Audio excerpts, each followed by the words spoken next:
Brandon. Let's go, Brandon. What that is a reference to. Brandon Lee the Crow. Oh, I think that's what it is, right? I don't know. Did something happen? Like, I have no idea. So we're live. I missed that meme train. Damn it. What? Straight over my head. I'm waiting for this shit to fucking share the screen. Hi, everybody. Welcome to the Monday Night War retrospective. We're just having technical difficulties. Ted, quiet down back there.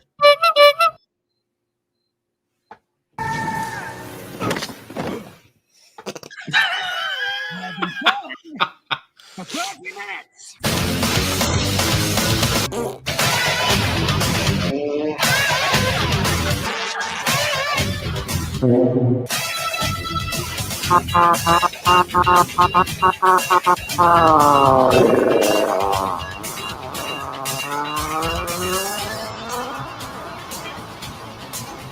If you actually think that I was just the right gay guy, gay guy, gay guy, gay guy, nigga, gay guy, gay guy.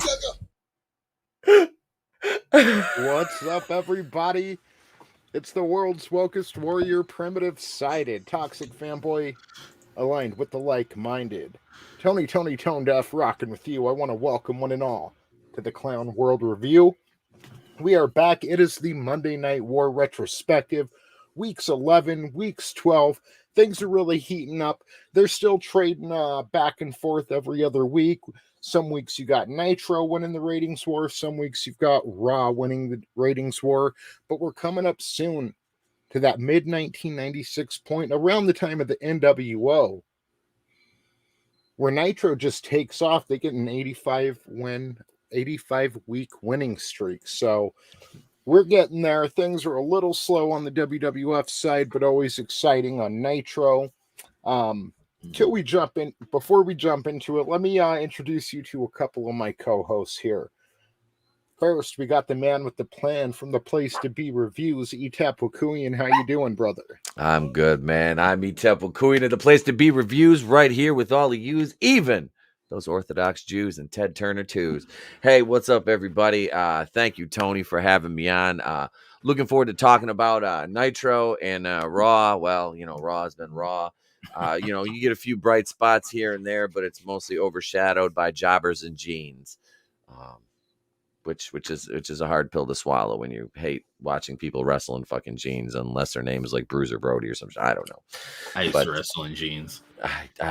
Black jeans, though. I had to wear suit pants when I first started, but that's because I was waiting for my gear to get here. Mm-hmm. And they're like, hey, you got to work tonight. I'm like, okay, so we'll just make it a hardcore match so I don't look too bad. So, yeah. And a hardcore match is like, no, I can't get color. So what's the point of this? Mm-hmm. No color. Nope. I needed to remain opaque and Jewish. Mm-hmm. Thanks for joining us, man. Thanks for being here again. Thanks for having me. And next up, we have the Fandom Collective vampire himself, Mr. Angelous Draven. Hey, guys, it's Angelous Draven. I'm looking forward to talking about some more wrestling tonight. Nitro is always better than Raw, just because it's WCW. The only shining light over there on WWF is not even a shining light. It's The Undertaker, the Lord of Darkness himself. And he's just coming back from an injury, so it was a dark couple weeks. Yep. So, like, it's 1995. Do we need Yokozuna in there fucking injuring the better parts of the program? No. The answer is inevitably no. And why is he teamed up with Owen Hart? It's such a stupid pairing. Weird. It's a dumb pairing. What's up, Red Gaze? No I see Red Gaze in the Yeah, chat. Shout out to Red Gaze. Shout out to Keely Chow. Shout out to Superfan Adam Shawhan. I know you'll be here even if you ain't here yet, brother. So thank you for all the support. And yeah, so even 20 years later, you can feel that anything can happen on Nitro because it was live compared to Raw, where we're about to Mhm. jump into like week 4 of Brandon, Manitoba, Canada, and it's fucked up. Like you see the same audience members week after week, and it was a bad look for the WWF at the time. Vince is really needing to step up his game, and it's still going to be a year before they start, adding more live shows, before they start going every other week live taping. And it's dated by its time. The internet's becoming more prevalent at this point. People are sharing spoilers. Mm-hmm.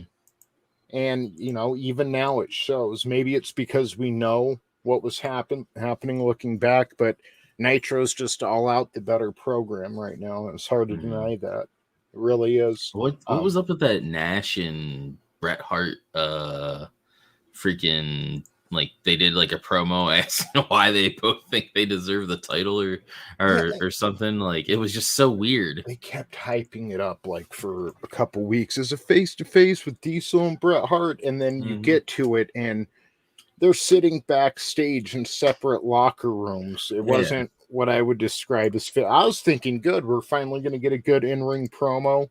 Nope. It was Vince trying to sell the business as if it were real, asking him, like Draven said, why do you think you should be champion? The Why karate fighters thing was entertaining with him and Lawler. Oh, dude, those karate fighters ads are fucking great. Yeah, I remember those too. Those are great. He fucking taped Vince's leg down on his karate fighter. Lawler taped his down so he wouldn't lose. Yep. Yeah. So let's go ahead and jump into this. We're going to start with Nitro this week from November 13th, 1995. They were the weekly loser, and this doesn't make sense to me because it's live again. And we're going into World War III here soon, but over on the Raw side, we're going to have Psycho Sid and Razor Ramon. It's been billed all week as for the Intercontinental title. And literally the first sentence of Raw is, it's been changed to where it's no longer a title match. And it kind of lets all the air out of the room, at least for me. Meanwhile, over on Nitro, the show opens with Bischoff's commentary about World War III and the first 60-man battle royal ever for the WCW World Heavyweight Championship. And we go backstage to Hogan. I think he's dressed as the Taskmaster. He's got some weird bondage shit on, and he's mocking the Dungeon of Doom. And Hogan says that Macho Man will bring Ming's head to Hogan on a platter, as Ming is the first on Hogan's hit list. He also mentions he doesn't know if Sting is a friend or a foe. So he's going to confront Sting soon, find out where his head is at, and at some point in the near future, we're going to find out where Sting stands. Much, much more exciting opening over on Nitro, at least in my opinion. What do you guys think? And sorry about that noise. You got mad in backstage. There you go. So, despite what others have said, there was plenty of people that wore jeans. You had British Bulldog. He wore, I think, Carpenter jeans for a long time. Yeah, but all he cared about was his title. Yeah. Where's me bloody title shot? I'm juiced out of me fucking gourd. I need a title shot. No, you need to stop yelling. And here's a tic-tac, big man. Slow down. You're on so much trend you can't even read anymore. You had both the Hardy Boys. They wore jeans. Those were Hot Topic pants. I don't think. They're those pants. Those were those Jinkos. Those were they were trip pants. Those were like pleather fucking Hot Topic pants. I just wanted to come in talking about jeans. What's up, everybody? How you doing, bro? What's up, brother? Thanks for joining us. Thanks for having me, man. Definitely. That Hulk promo felt like they were trying to. They're like, we don't have Undertaker, so let's make Hulk Hogan's seem like he's the Undertaker. Yeah, right. Like they're trying to figure out what to do with him and to subside the Hogan sucks chants that are getting louder every week. Yeah, because he sucks. He does. Yeah, he's the worst. Well, it's great because he is going to go one-on-one with Sting later on. I believe in the second episode we're going to review, and I mean it's abundant how the audience feels, or apparent how the audience feels. They don't like Hogan on their turf. So, he was the face of the WWF for a long time, and Sting has always been the face of WCW, him and Ric Flair. So, yeah, it kind of reminds me of how the John Cena crowd reactions would be later on. Mm-hmm. Except for more passionate. Fucking John Cena. Yeah. So, did you see this segment, Etep? I think I watched the wrong shows. I thought we were doing 10:30 and 11:06. That was last week. Yeah, that is what it is. Yeah, no, last week was 10:16 and 10:23. What we have here is a fundamental breakdown in communication. We did no, because we did 6 and 30 last week. Yeah. November 6th and October 30. Did we? Yeah. Because I'm looking at the wrong goddamn thing. Well, that's fucking just great. I'm fucking going home. Either way, Hogan's in some weird bondage shit. So, we actually go to the first match, which is Macho Man, Macho Man and Ming. Hold on a second. That was me. What the fuck? Welcome back. What the fuck? Hang on a second. Let me look this up here. Let's see. So the 13th and the 20th. Yeah. So the second week in Jacksonville in a row for Nitro. All right. So here we are. What the fuck is this? Okay. All right. All right. So, yeah, the show opens up with Hogan saying he's going to have Ming's head. Savage is going to go out there and wrestle him, and that's the first match. And Savage actually defeats Ming with the flying elbow drop, but then Shark runs down, Luger runs down, and they help Kevin Sullivan beat Randy Savage pretty good. And they send a message over to Hogan. So, as far as Hogan's hit list, they're not off to the best start. Well, no, never mind. That's the other match. What was it? Never mind. I was thinking of the next Nitro. Yeah. So, because the interference from the Dungeon of Doom like melds together. It is. It's like, that's what I mean. They're a precursor to the NWO because they just go from Dungeon of Doom interfering several times a night to the NWO doing the same thing. Just a lot cooler. I was gonna say the NWO, at least you had like guys who weren't complete fucking, like you had like Brutus the Barber Beefcake as the Zodiac and fucking Shark.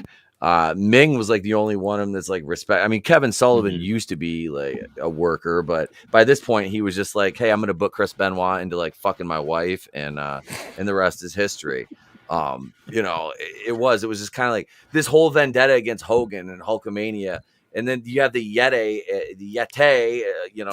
make one fucking appearance and then never to be heard from again, and it's like all he needed, bro. I know, all right? he needed. Well, they Shawshank Redemption fucking Hogan at Halloween Havoc, Giant and the Yeti. So good night and fuck Triple H. He's not quite my type, but close enough. No, yeah. I that whole thing with the Dungeon of Doom though, it was just like, it was so funny because the whole thing was so drawn out. But by now it's been going on for what, over a fucking year and a half? Yeah. Like, and they could find some more interesting programs for Hogan to work. Right. I know we've already had like Savage and Hogan and Flair and Hogan, but they could find something to do with all of them, or again push some of the younger talent. They were like building that Four Horsemen thing with Flair, and then just kind of disappeared. Like, they didn't name, who did they name for the fourth member though? I don't Dean Malenko? Was it doesn't he become? No, I thought it was Benoit first, and then Malenko came. It's Benoit because Flair says, I believe in the, we'll get to it, but the November 20th episode, he says that Benoit and Arn are back in the plane waiting for him, and he sets Pillman up with a match against Eddie Guerrero. Okay. Benoit works stiff as fuck, dude. Like his power bombs were so snug. Like the ones, like especially his ones with Eddie, because you knew those two are comfortable. He's like, I'm gonna put you down, and yeah, he power bombs Eddie. It's like he's trying to put him through the fucking ring. It's like, Yeah, Jesus, dude. And they were both trying to make a name for themselves then. And what's up, Vinny? How are you doing, man? Doing good. How was everybody's Canadian Thanksgiving? Oh, did I miss something? Did I miss that? I'm Ted Yes, Turner, and all I know about Canadian Thanksgiving is I married Jane Fonda, Hanoi Jane. Benoit honest, works neither- stiff. All right. He also he strangled his wife. That's terrible. Strong guy. Speaking of Benoit, he's the next match, and he defeats Kensuke Sasaki with a cool looking bridge. Like it's a bridged dragon suplex. At first, I thought it was a German, but he had the kind of full Nelson hook on. That's a that dangerous was a good fucking match. move. It is. That is a dangerous move. I've seen that go terribly wrong, and mostly when it goes wrong, it's done by Sabu because he's a fucking piece of shit. But I think he could break someone's collarbone or neck pretty easily in that. I fuck Sabu. That piece of shit. Fucking. Like, I'm sorry, Sabu's a cunt. There. Has anyone's like junkiness ever radiated through the screen like Sabu? Like it really, dude. like even RVD, you almost felt stoned when he was coming out in ECW. But I mean, Jesus, my lips went numb when Sabu was wrestling. Sabu fucking smells as bad in person as he looks like he smells on TV. He does look like somebody that smells. He does. Like I said, I've worked like probably 24 shows with him. He's a piece of shit and he stinks. He's like shit. He Punk. He was so reckless though. Like he would like if his big moves like the one off the top rope, you know what I mean? If it hit, oh man, it would pop. You know, you would get a huge pop. But it's so often it failed so much. The show I accidentally watched from the 30th, his match with Disco Inferno, like he goes over, but then like after the fucking match, he tries to do the outside table spot, and you can tell the table wasn't gimmicked right. Disco moved and it didn't break. And I've seen him do that. He was supposed to put me through a table like that. And I told the promoter, fuck you. I grabbed my bag and I went to leave. He's like, all right, we'll put somebody else in the spot. I'm like, yeah, because you're not gimmicking the table. Fuck that. So Sabu didn't know the table wasn't gimmicked and he got pissed. And the dude he ended up putting through the table is, what's his name on Impact now? The little Indian dude.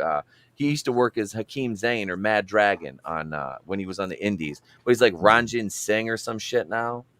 I think his name is. I think I know. Yeah, he's a little buff ass Indian dude. Yeah, he looks like a muscular Aziz Ansari, except he's actually funny. When he does hit the spot, though, it doesn't look good. Like you can see 90% of the damage is being done to Sabu. He hurts himself more than anything. He just looks stupid. And his scars and shit are like all over him too. Yep. Well, that's that bar. Each one of them smells. That barbed wire fucking death match he did with Foley over in Japan, when he literally cut the fucking artery in his arm and just taped it up and then finished the fucking match. Yeah. Like I've got it's like the bloodiest hardcore matches ever. I've got like a 3 DVD set of them. And that's one of the matches on there. That, and if you want to watch something really disgusting, Axel and Ian Rotten in that fucking Taipei death match where they tape their fists with broken glass and just go to fucking town on each other. Yeah, some kickboxer too much, dude. That shit, like that was the worst fucking idea. That was ECW though. Yeah, fucking ECW. And then what was it? Game Changer Wrestling or Combat Zone Wrestling, which one of them came along and they started I think it was CZW. Combat Zone started running the mock ECW shows. Yeah, fucking around with glass and stuff. That's too much. Those light tubes and shit. Yeah. Oh yeah, I liked watching that shit. Taping your fists even is one thing, you know, but when you've got shards of glass in the ring, it's I just rather see like an old school clinic at that point than any gore. Give me two guys that can walk and talk for fucking 15 minutes, 10-15 minutes, and tell a fucking good story, and they can make a body slam. They can sell that to the crowd the same way you can a moonsaw if it's done right. You know what I mean? Oh, yeah, man. So that's the disconnect between the generations in wrestling right now is, it's these guys are basically fucking spot monkeys now. That's all they are. They're Yeah. spot monkeys. I'll tell you, the high flying stuff is pretty good every now and then, but I rather sit there and watch those technical wrestlers just like go to town. Like those, they know what it's they're all doing, got a place. and it's fun. Yeah. It's all got a place. It's got to be done sparingly so it means something. Right. Like you said, work a body part. Yep. Take it back in the middle of the match. You know, finish with all right, he's working that leg again. You know, you got to do it a proper way, and people are going to resonate with it. And then if that wrestler sells it well enough, you could even bleed that into their next match. You know, he really fucked them up that last week. 2 days ago, and they're at it again for revenge, and we're going to see what happens. And then maybe the other guy, he starts working, like you said, a story. You want a story. You don't have that. It's just guys jumping off the fucking rings and hurting each other. It's like, what's the fucking point? Yeah, it's just back when I was a kid, like I didn't appreciate like Eddie Guerrero and like those guys for their technical stuff. But now, like that I'm older and rewatching some of this stuff, I'm like, damn, these guys are freaking awesome. They're the heart of the show. Yeah, exactly. Yeah, the cruiserweights, absolutely. They fundamental to the success that WCW had. Yeah, and the luchadors to a greater extent later on when Bischoff started bringing, because Paul E would get them in ECW because Jericho had his fucking connections through Mexico when he wrestled down there, and he met all these guys, and then they came to ECW, and then Jericho left ECW and went to WCW, and we were talking about flyers. That kind of segues into the next match, Tony, with Johnny B. Bad versus Eddie Guerrero for the TV title. Johnny B. Bad was so underappreciated, like overall. He was such a good worker, and then he got ruined when he went to the Fed. Well, yeah, because they stuck him with Sable. Yep. And she took all of the attention from him. It didn't matter what he did. His career was over that minute that bitch powerbombed him. That was it. That was. I think before then. That was just the nail in the coffin. I guess you could say. You could hear Vince's passive aggressive comments through JR. Yep. Like, we've got fans of Sable here, and there's Mark Marrow too. Like, I could just hear Vince screaming in his ear. Oh yeah. Bury him. Fucking bury him. Put her over. You know, that's what he was telling him too. He's like, just fucking bury him. Putting his ketchup on his steak. Like, if he can't get over like his bitch, then fuck him. If he can't get over, it's no different than any other like media. Like a female. Like, again, I don't hate women, but they have such an easier time getting over, whether it's YouTube or wrestling. All you gotta do is be pretty, be able to, I don't know, half-ass a conversation for a little bit, and you're golden. Yep. Golden. I've seen, and it's fucked up too, because it's like it's so true. And then they're like, "Oh, you're just a fucking toxic male." It's like, no, look, it's the truth. Yeah. You show me, and this is no. You show me a half, and I've seen it firsthand, being in the business for 10 fucking years. A halfway decent looking female that can't work, and she'll be fucking the top draw to promotion financially, because the fucking simps will fucking pour out to fucking get pictures taken, get a chance to put their arm around her intermission, for $5 or whatever, maybe, shit like that. And it's the same way you go up the ladder. It's like the rats, then God forgive me, but there's a lot of fucking ring rats out there, and they're opportunistic, man. They're just like ethos. It's like these fucking, hey, I've seen some female YouTubers that ain't shit to look at, but just because they show a little something right here, they their numbers go up. You know what I mean? And hey, work with what you got, boo boo. Do you? But when somebody calls you out on it, don't lie and say that's not why, because I'm so just take your L and sit there with your mountain of simps. All right, that's like with Jennifer Thomas, like, and everything with she's her. Legit. She's legit. Yeah, and they freaking would rather push somebody that doesn't know shit, and just a pretty face, basically. And she's both. She's gorgeous and she can fucking work. Yeah. And she got pushed aside for girls like Alicia Fox and them. And that kind of goes back to cruiserweights, because as simple as the cruiserweight seemed in WCW, that's something Vince just can't get a grasp on is how to push the cruiserweights, and kind of the same thing with the women's division, because you can have good women's wrestling. Yes. Yeah. But the Divas division, the women's division, it's never been anything to write home about. And they could have, several Charlotte Flairs or Becky Lynch's, or, name some of the bright spots, Yeah. But there's just not a respect there, I think, from Vince McMahon, so he doesn't put any real passion behind it. Yeah. Look what he did with the They're the Lunder Blaze. sideshow. Well, He and did the, with the Lunder Blaze. yeah, that's 100% it. Because like, look what else was going on. He had that stupid fabulous Moolah who fucked so many people's careers, top to bottom, male and female. Yep. She had And, a like, stranglehold on women's wrestling. Oh God, yeah. And she ruined a lot of it. And when you actually did have a spot that was where I was working, she'd come in and ruin it. So McMahon's whatever. That's it. Only worked for him during the Attitude Era because he wanted to just sexualize them, and because they didn't give a fuck at that point. And it worked. It brought in a lot more people. Lingerie matches and shit. Oh, dude, Oh, I Worked. I was where it was either Detroit or Grand Rapids, and for a Thanksgiving show it was like Stacy Keibler versus Dawn Marie in like the Gravy Bowl match or some shit like that. I think I remember Gravy that. Bowl match. Yeah, it was like I think I remember that. It was a bunch of gravy in a kiddie pool. Oh. Yeah. It not in the least bit appealing after they got in it. Before it was like, okay, they look great, but it's like neither of them could fucking work. Like they were just they can't wrestle. It looks like they're fighting in diarrhea. right. That was basically it. I was like, I'm not in the least bit like this really doesn't do anything for me. No. Like, not at all. Yeah. So Johnny B. Bad and Eddie Guerrero. Oh yeah. I like Dawn Marie in ECW. Dawn Marie bitch. Tammy Lynn bitch, that was her name. Because Yeah. she was making fun of Tammy Lynn, I fucked Dolph Ziggler. Like and 5 Shawn years Michaels ago. and Chris Candido and Vince McMahon. And Bret Hart. And. Porn wrestling. And Bret Hart. I'm going to kill you. So settle down, Strokey. I miss Ronda Rousey when she was there too, Keeley. I hated the angle. Like they let her lose to like these people that she could just whoop their ass. I hated that shit. I'm not a fan of Ronda Rousey, and I really don't like that she took Roddy Piper's gimmick, whether she had his blessing or not. Yeah. She just had no honor as an actual fighter.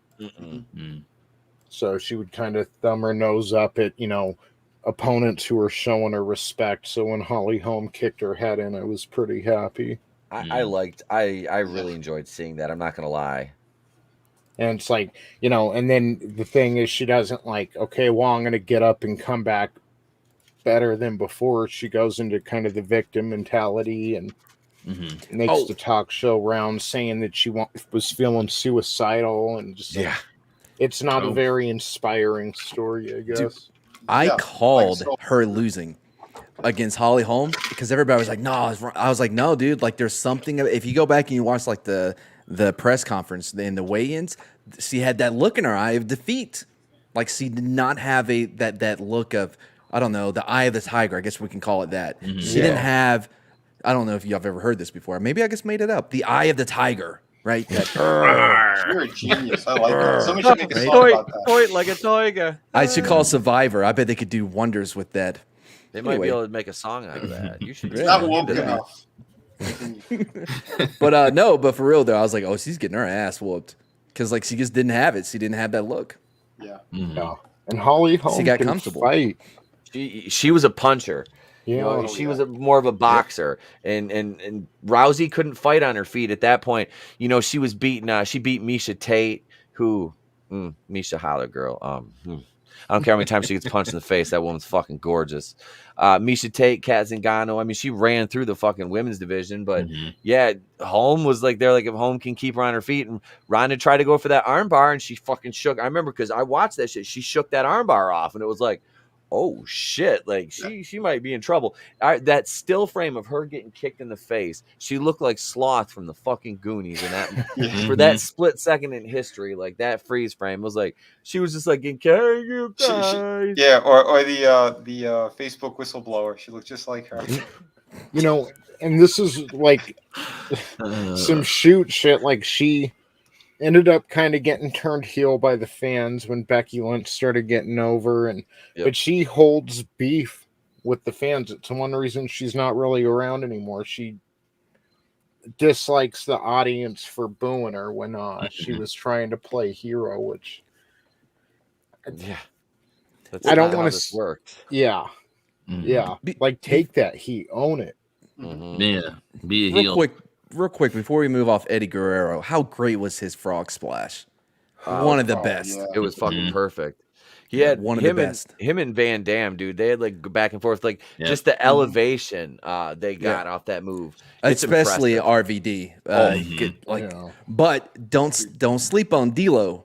D'Lo Brown's the frog sky splash. high. Yeah, the lowdown. It was the lowdown. The lowdown. That's what he called it.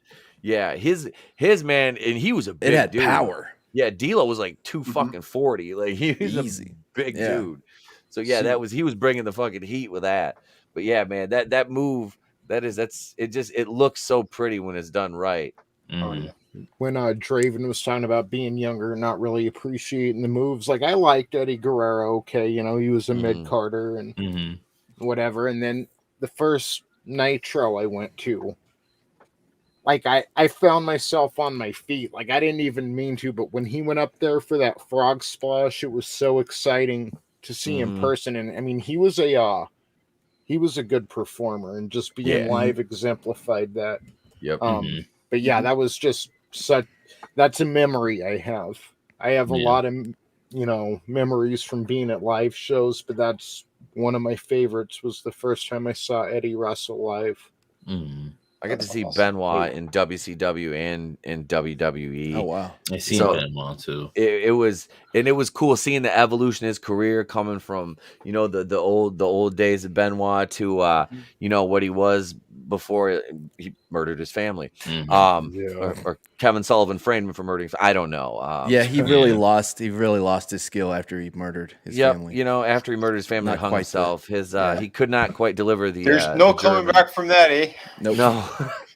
No, but he was like the triple threat match with Michaels and that piece of shit Triple H at Mania. You know, now it's just Michaels versus Triple H versus to be determined. I wish it was just Michaels and Benoit. They could have put on, but Vince didn't have enough confidence that Benoit could carry you, and he should have, because, like, I'm thinking like one of the best WrestleMania matches was that first Shawn Michaels Undertaker match at WrestleMania. I mean, that was so good, but I mean, I'm thinking they could have had something on that level easily. So and then Triple H's fucking hulky ass is just kind of in the way, but he did the job. He did what was right. So did Benoit better than Booker T. So you got to give Hunter that. Yeah. I wonder why. Because Benoit was Canadian. Yeah. They're both Canadian. It's not because Booker T was black, you racist. So, we coming for you. Oh, wait. We coming for you. What? I don't know. I didn't say anything. Bischoff announces Hogan has called Sting out for a match next week on Nitro, and we go to Mean Gene in the middle of the ring, who's with Jimmy Hart, Kevin Sullivan, and the Giant. Gene admonishes Jimmy Hart for turning his back on Hogan at the pay-per-view, but Jimmy Hart says, coming from Mean Gene, that's a compliment. And the only thing that bothers him is what's he going to do with all 200 of his Hulk Hogan jackets. So Kevin Sullivan hypes up World War III and basically says the match is already won. The Giant's your champion. And then we go to the next match, which is another cool match to see. Sting versus Dean Malenko. And Sting actually... Okay, so Dean Malenko goes to put Sting in the Texas Cloverleaf. Sting is able to reverse that and defeats Dean Malenko via pinfall. And then we go back to Mean Gene, who interviews Sting, because everyone's wondering where Sting's mind is at. If y'all missed it last week, he put Ric Flair in a Scorpion Deathlock. The match ended. He wouldn't let it go. And then Lex Luger, who just turned his back on Randy Savage and Hogan, he's a bad guy now, but he's still best friends with Sting. he comes out after his heel turn, whispers something into Sting's ear, and they walk off together. Mm-hmm. So Mean Gene interviews Sting and informs Sting that Hogan wants to wrestle him next week. And I mean, right here you can tell the crowd was behind Sting. I mean, they were kind of booing what Hogan had to say about Sting, and they were cheering Sting on. As he says, you know, he never held anything against Hogan, and he never thought Hogan would come looking for him. And Hogan had mentioned something about Sting being a good little dog waiting on the porch. And Sting says, but in WCW, I'm a big dog. And that's when the fans were, I mean, you could tell they were behind Sting. Yeah. So, and that's how Nitro ends, with that in-ring promo from Sting, and they're hyping up next week. And I'm pretty sure this is the first time we've gotten Hogan and Sting, which kind of speaks to what we were saying about the Dungeon of Doom and how long this was dragged out. I know they're trying to win the ratings. I know they're trying to become a bigger show than Raw at this point. But I mean, Sting versus Hogan in their first program, that's kind of huge. And that's something they could have dragged out, even if they started with the match next week. But yeah, they went with Kevin Sullivan for another year. Kevin Sullivan and his fucking deadly double stomp off the top rope. Yeah. I'll lightly jump on your abs. So again, this was Nitro from November 13th, 1995, emanating from Jacksonville, Florida, with a rating of 2.0, and they were the weekly loser versus Raw, which was, as soon as my computer catches up with me, in Brandon, Manitoba, Canada. They scored a rating of 2.6, and the show begins with Vince narrating that due to Razor and 1-2-3 Kid's complicated history, tonight the match between Razor Ramon and Psycho Sid, with 1-2-3 Kid as the special guest referee, will no longer be for the Intercontinental Championship, and it was Gorilla Monsoon who made that decision. So that's kind of a flat tire to start the show with, after hyping it for a week that the IC title is going to be on the line. Yeah, they did it because they thought something was going to be, something fishy was going to happen. So that's why they did it. X-Pac. Yeah. That little shit. 1-2-3 Kid. Yeah. 6. Man, that poor dude and his ass. I know. That's gotta be. I couldn't imagine ripping my asshole. And he mentioned, like, he went backstage. Yeah, he went to do the Bronco Buster and ripped his fucking ass open. Literally his ass, his asshole.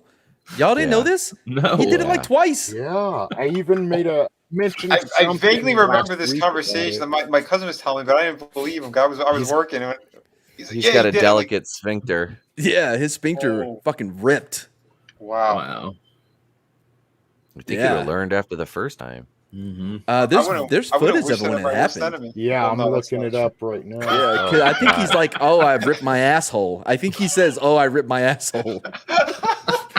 I ripped my asshole. Help me, well, he was talking about, he went backstage and there was a lot of blood. So then he was like, "I'll be okay. It's just an injury." And then I think he said he went home and like tried to go to sleep, but got back up. And I mean, there was a lot more blood. And then I think he made it home. He may have went from either way, his asshole was bleeding. My anus is bleeding. He's like, I haven't taken, and never mind. He just took the tampon in there. I'll sleep it off.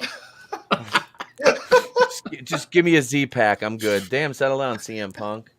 Wow. That's all I can do. CM Punk never ripped his asshole open. Take that, CM Punk. You never ripped your asshole open for the company. Johnny Cage's going after. That last comment. Was that during the porn with China? I would have taken that heat. I would have taken that heat. I would have taken that heat. I would have not. Not even a little. Yep. Not even a little. Nope. I was like, if I'm gonna rip my asshole open in the ring, I might as well do it here too. Why not? All right, Bronco Buster. Guys, I got a couple people to add to the stream, Vinny. I might have taken you out trying to add Tommy, so my bad. That's okay. And yeah, here we are. Oh no. missed the beat either. Oh, God. he was going for that. Starts that fingering right got away. And then you get hit in the back with a fucking chair. Who's he working? Some fucking who is this fucking like some indie guy? Like, oh, dude. What's being put into this match? They know the feelings going in. They know the intensity. Is he still wrestling with a ripped asshole? On all cylinders. Nope, he moved. This is the this is the setup. Oh, we're gonna start to see it seep through. Like you can't even see anything, but you just feel But it. you know. You wince. You feel a little shock. Was it against the cable? Yeah. I think Yeah. So. Yeah. He Well, overshot brother, the if he had a big enough one, it wouldn't have hurt that bad. Just say, brother. I'm pretty There's sure he a did reason it why twice. China dumped his ass. I'm pretty sure he ripped it twice, man. Oh, jeez. Hey, can you see how that was going? Like with the agent and Pac and whoever he was working with backstage. Hey, look, man, we know this shit happened like a couple years ago. Like, what? You ripped your asshole. Oh. Look, we know it, but we're gonna do the same spot again, but just don't rip your asshole. Okay. X-Pac rips his asshole again. The Booker's like, fuck. It's weird because Never it's gonna like, hear the end of this.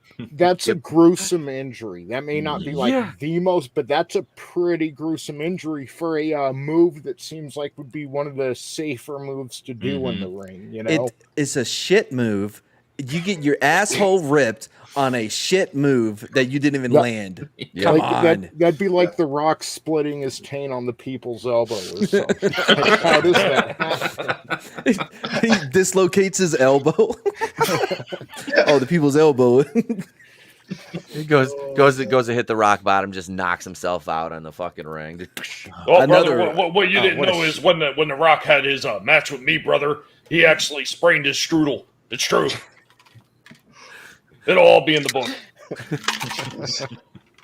I loved The Rock when he was a heel, like the most, but like his moves were never impressive. Very basic move set. Yep.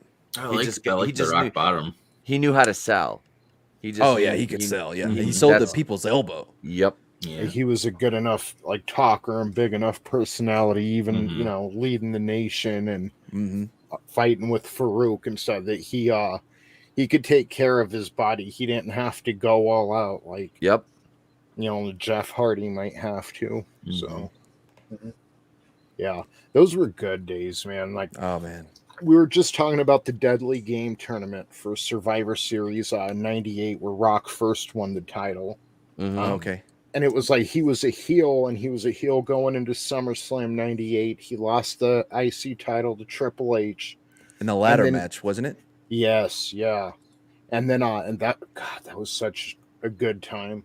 But he made this slow progression towards becoming a babyface. The nation jumped him and kicked him out, and just right when he had the fans' trust, he screwed him over at Survivor Series and ended up becoming Vince's corporate champion. And God, that was such a good time.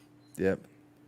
Yeah. Seeing him rail on Mick Foley at that was it King of the Ring? I think it was King of the Ring. The 14 Rumble. unprotected chair shots to the head. Royal while Mick was handcuffed. Royal Rumble. Yeah, Royal Rumble. That was 99. disgusting because Mick's kids were there and they had to fucking leave. They couldn't. Yeah. They couldn't watch it. That was retarded. I don't Yeah, understand they- why. They had him in that back room stitching his ass up for a while too. Oh yeah. 14 shots, and those were stiff. Like Rock was, he was laying those in. Like he laid those in. Yeah, because Mick was retarded. But that's the thing though too. As he's doing it, he can't see that it's not just he's not just selling it. The guy is like visibly hurt. Yes. And his kids are fucking right there in the front. It's like, come on, bro. Use some common sense. Hey kids, want to see Daddy become mentally retarded in one match? He should have brought his family to the match where he became champion on that Raw. Yeah, but he wanted him to see his pay-per-view title defense against and if you knew you were going to do that going out there, it's like you shouldn't have your kids. Yeah. It could have been worse though, Tony. He could have brought them to the Undertaker match. Oh, the Hell in a Cell. Yeah. I don't think that was it. Didn't look as bad and certainly wasn't as bad as him taking those 14 shots. I think because it lasted for so long. It was continuous slam, just beating into his brains in. You know what I mean? All the way up the ramp, like it was so long and contained. Well, I don't know, but nobody rushed into the ring like they did in Hell in a Cell, and even like Terry Funk was worried that he was dead, and even Mark stopped and was staring down from the top of the cage because he thought he was dead. Yeah, because the cage wasn't supposed to break. No, it wasn't. No, it wasn't. He took the one bump off the side, but then when the fucking top of the cage gave in, and that chair fell down and hit him right in the face and knocked his tooth into his nose. Mm-hmm. Through his lip to his nose. It went through his lip. People forget that part. How that tooth ended up there. Oh, through the lip. Yeah, I love it when Mark was talking after. He goes, I thought he had this big booger hanging out there. I found after the match it was his tooth. See, I loved that shit when I was like growing up, watching the guys so like insane, eat themselves to a bloody pulp. That's why hardcore is like my favorite. I was a huge ECW fan, and then I got into the wrestling business. I'm like, I will never fucking do that. Like I said, we use chairs. I used a baseball bat and shit like that, but I was never on trying to kill. Like I laid a couple chair shots in, but hey, they had to look good. But I was never hitting anybody in the head with it either. I hit him in the back. I was like, Mick Foley made sure those moments didn't go to waste. Not to cut you off. No, you're fine. Like you were saying earlier, like if you're telling a story in the ring, the people in CZW were just screaming "fuck" randomly. It was a spot fest. They weren't telling a story. Foley told a story within all that carnage. It was for a purpose. Like even those chair shots, it was fucked up. He was getting Rocky ready to go up against Steve Austin at WrestleMania, trying to make him a big enough presence and star. Put that heat on him. But then, even then they told a story in the ring, even with all that carnage, or him and fucking Terry Funk in Japan. So hardcore is great. It can be done right, but when it's just a spot fest. Yeah. God, good days, man. That's like New Jack. That crazy son of a bitch. I used to love whether you want to or not. Fuck you. No, we're motherfucking going. Pulls him off. That fractures his skull. Then he tried to and then Vic Grimes agreed to another match with him too. That was a dumbass. Like this stupid motherfucker. And then he threw up and he bounced and he landed safely. New Jack's like, I don't know how the fuck he landed like that. Come on, just wrestle another match. What, do you think I'm going to throw you off of there or something? It was like Charlie Murphy. This motherfucker act like I'm going to throw him off the cage. Fuck yeah, I'm going to throw him off the tables. Like that was basically what he did. He didn't even go with Vic Grimes. He just said, because dude landed on his fucking head, man. If he, like, number one, it wasn't a surprise. You know what New Jack is about. Yeah. You agreed to it up until that point you get up there, and then you didn't take care of your partner. You fucking put yourself over him and fucking almost killed New Jack.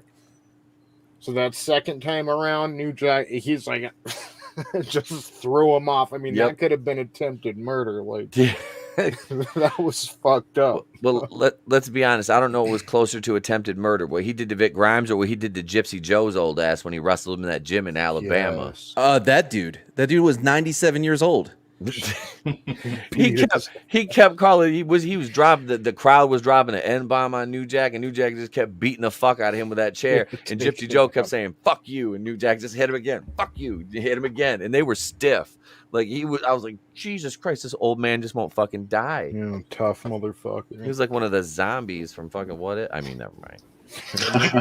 What a piece of work that guy is. I still that one indie match he had with that older guy, and he stabbed his ass.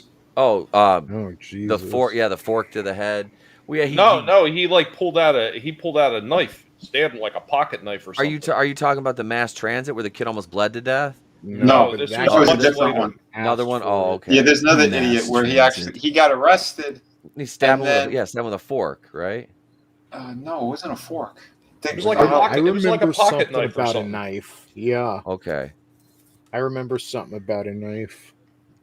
It's like Sid. Sounds like Sid and Arn backstage over there, fucking stabbing each other. The scissors incident. Oh yeah, I remember that. Sid's like fucking 7 foot tall, and he's a bitch. He's got to use scissors against Arn Anderson. It's like, just fucking fuck you, fucking big ass pussy. That's why you fell and busted your leg in half. That's why I don't like Sid. He wasn't authentic. You know, like you look at Undertaker, he's authentic. You know, there's something going on behind those eyes. But Sid was just, he was sunny, but 6 foot and buff. You know, he was dumb blonde. Yep. When he broke his leg, when he jumped down, it wasn't even from the top rope, by the way. Don't forget, it was the second. It was the second rope. Right. That was so funny. I'm sorry, but it was fucking. I don't no pity there. WCW fucking showed that. They Tony Schiavone's like, look from this angle, look from this angle. Let's slow it down. Let's speed it up. Did it come out of his boot? No, it just went just sideways. went rubber. It was flopping around like a fucking epileptic marlin, like Elizabeth Berkley in that pool scene in Showgirls, just everywhere, just violently everywhere. Yeah, it just went rubber, like the Spider. Yeah, Anderson Silver when he broke his shit. Yeah. Yep. Yeah. But at least his was covered up by a boot. Yeah. Ahmed Johnson defeats Jake Steele in a squash match, and then Vince interviews Ahmed, who warns his Survivor Series teammates, Sid, and Bulldog not to cross him. And then, let me make sure. I think this is where they have that stupid backstage promo, Draven, Diesel, and Bret Hart, where they've been for like the past 2 weeks. We're gonna have a face-to-face. We're gonna have a face-to-face. And they're in separate locker rooms being filmed, and that's the fucking face-to-face. And Vince is just asking him questions. Diesel says it's his time. He's the champion. And Bret Hart says he should still be champion from when he lost the title to Bob Backlund, and he feels like this is just his reign interrupted. Bret's the leader of the new generation and not Diesel.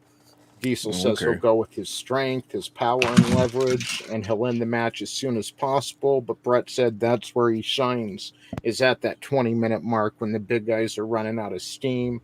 And this will be one of the hardest matches he's ever had, but he will defeat Diesel at the Survivor Series. Once Diesel runs through all 6 of his moves. Yeah. Yeah. I don't know if it's 6. It may be less. It was 4. I did 4? I did 2 of them in my match. In my matches, dude, I'd use a couple of his spots. I was like, oh shit, I'm sorry, Nash. Don't get mad. But what am I gonna do? He's gonna come after me. He's gonna blow his fucking quad out anyway. So I ain't worried about it. This motherfucker sneezes and tears a quad. And I like Kevin Nash. Outsiders. He's one of my favorites. Outsiders were that was my shit. Scott Hall. My entire career is based on Scott Hall. Like I said, but yeah, Nash, such a better worker. Oh God, his work, like, and back when he wrestled in Florida in the 80s, is Big Scott Hall. He could add, like, you could see this. He could go, like, he got so caught up in the drunk and pills and all that shit. That was his downfall. It really was. People don't realize how big that motherfucker is because he's always next to Kevin Nash. Yeah, he's 6'8", like 285 pounds. Like, he was a big fucking man. Like, he's basically Hogan size. Yeah. But yeah, again, he's always next to Nash. Yeah. But Nash's jackknife powerbomb had to be one of the worst things you could take because no one's sitting you down. You're just falling from 7 feet. You're getting dropped. Like, I did that. I did that to somebody involuntarily, and he didn't know. He thought he was in it because I used the Razor's Edge as my finisher, and I was a little buzzed, and this fucking kid was kind of a prick. So we come out and he's cutting a promo, and me and my partner like kind of just walking, and he's like 5'5", about 160 pounds. And, you know, I'm 6'3", 245. My partner's 6'4", about 260. And we come in behind him. We're just sitting there, and I fucking tap him on the shoulder, and he turns around, fucking kicked him in the gut, and the fucking crowd's booing the shit out of me because we're the heels. I fucking threw it up, pulled him in. I was like, we're going up. He goes, what? And I just fucking picked him up and just dropped him. And just fucking sat there and stared at him. He came down hard, you know, and he landed. I was just like, I look at James. James like, I think you fucking killed him. I'm like, fuck him. He's fine. I kicked him a couple times and just walked out. I was like, fuck it, dude. You want to heal? There you go. That spot is nasty. It is. I've never taken one. I won't take it. I would never. I'm like, fuck you. I'm not taking that. Well, I'll tell you what. There's actually been a few instances where Nash, where he just lets it go and it's not controlled, that actually worked out to somebody's advantage, and that was Paul White. Yep. Because when he dropped Paul White, if he followed that down, he definitely would have. Yeah. Yeah, he would have. Well, that's because Paul White didn't help him. He sandbagged him. Yeah. How could he? I mean, how could he? Well, he was so overweight at that point. I was going to bring that up, though. Even with him dropping Big Show on his fucking head, that jackknife is still a safer move than Seth Rollins' turnbuckle bomb. Fuck yes, it is. That turnbuckle power bomb is trash. There's somebody else. There's somebody in AEW that does that too. Yeah, I don't like that move, but the thing is, I don't know if it's the move or Seth Rollins. It's Seth Rollins. I should have said Rollins. What's the move? I don't know a lot of new wrestling. It's where you powerbomb someone into the fucking turnbuckle. Oh, that's old. Does he do something special? No, he just he hurts everybody. Who he hurt Sting. He almost ended Sting's career. Finn Balor with that too. Wasn't that what he hurt? Yeah, Finn Balor he fucking injured Finn Balor. He almost killed Bryan Danielson. Yep. We watched that a couple, dude. So it's called the buckle bomb. He buckle bombs Bryan Danielson, and the fucking turnbuckle pad like falls apart, and there's a spike, and fucking Bryan's head was like a foot away from snapping back into that spike, dude. Like that would have been fucking gruesome. It doesn't even look that good. No. Yeah, and he almost ended Sting's career with it. Like, stop doing it, motherfucker. Well, when you're talking about Finn Balor, I mean, look with Finn Balor, it was on that there guardrail, that heavily padded guardrail that he tossed him on. Yep. And even that, like, it blew out his shoulder and everything. Jesus. Yeah. That was like right at the start of his push too.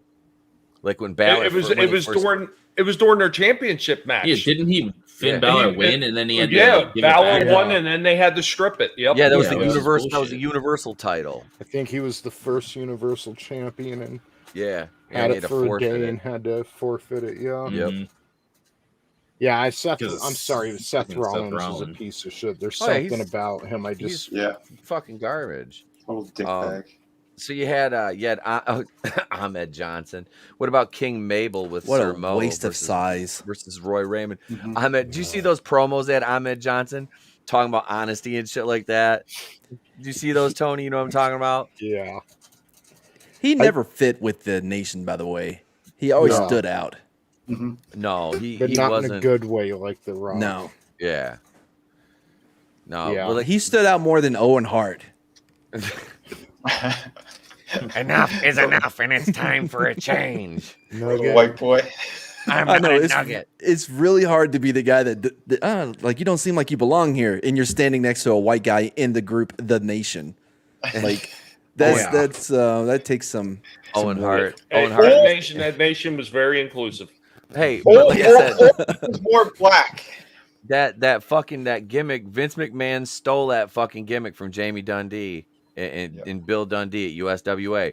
Look at JC Ice and Wolfie D, PG-13 started the Nation, and fucking Vince stole that shit. My damn Jamie Dundee, if I can tell you that story, that son of a bitch stole our fucking gimmick, brought us up, had them boys beat the fuck out of us, and took our gimmick. And that's what fucking happened to him. That's how that cocksucker talks too. But seriously though, that's fucked up. Yeah, and then you turn they turn this gimmick by these two little skinny ass white dudes from Tennessee into a black power fucking stable, and then they bring in a Canadian guy. It's like, hey, I'm just here to help, huh? I want to be a good ally, huh? Hey. Wait, what? That's really happening? I think so.